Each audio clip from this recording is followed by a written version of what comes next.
What's up, guys? Welcome back to the channel. Today we're going to be reacting to the England team selected for the All Blacks match this weekend. This is going to be probably the biggest game of the weekend and the biggest game of the year for England, that's for sure. It is a huge match. England versus New Zealand at Twickenham.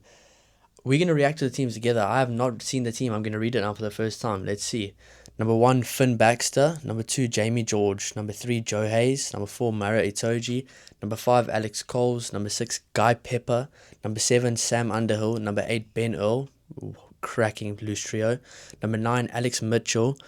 Number 10, George Ford. Number 11, Emmanuel Faya-Waboso. Massive player. Great player to have. Fraser Dingwall at 12, Ollie Lawrence at 13, Tom Roebuck at 14, Freddie Stewart at 15. Number 16, Luke Cowan-Dickie, 17, Ellis Genge, 18, Will Stewart, 19, Chandler Cunningham South, 20, Tom Curry, 21, Henry Pollock, 22, Ben Spencer, number 23, Marcus Smith. So from just reading that team for the first time, you can clearly tell that they are going for a very strong bench this game.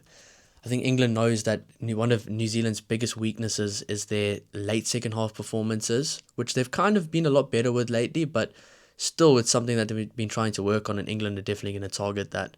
This is a very, very strong England team.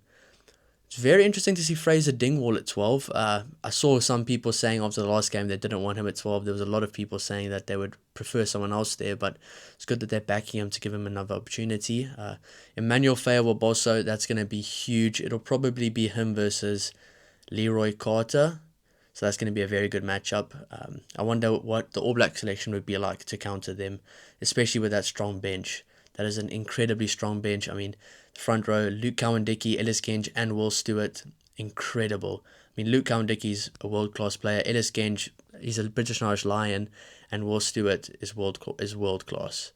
Chandler Cunningham South is a very, very big addition to the bench. I mean, he had a very good game last week against Fiji. He is an extremely physical presence on the field, which is probably something they're going to be looking for out of him this weekend, just really stamp his authority physically.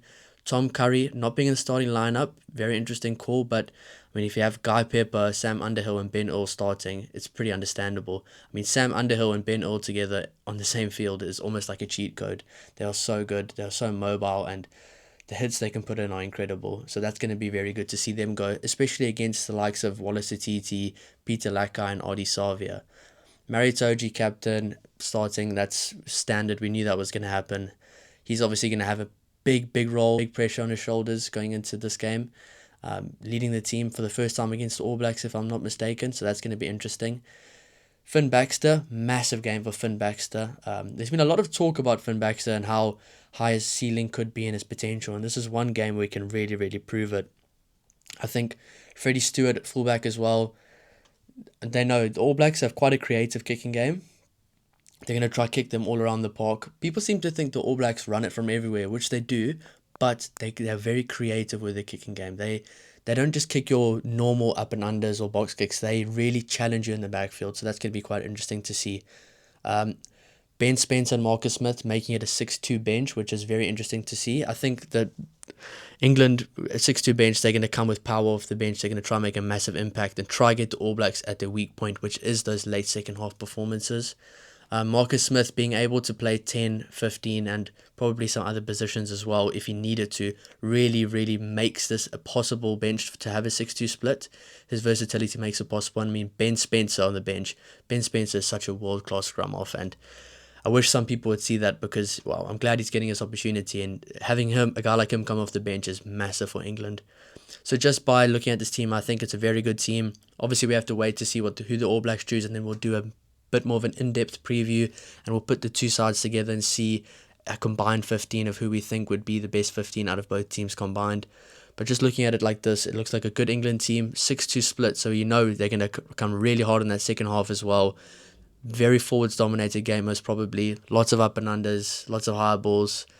So I think New Zealand knows what's coming, but can they stop it? It's going to be interesting. England's on form right now, a bit of an undefeated streak. So yeah, they full of confidence and playing at home as well. This could definitely be the one that they get it done.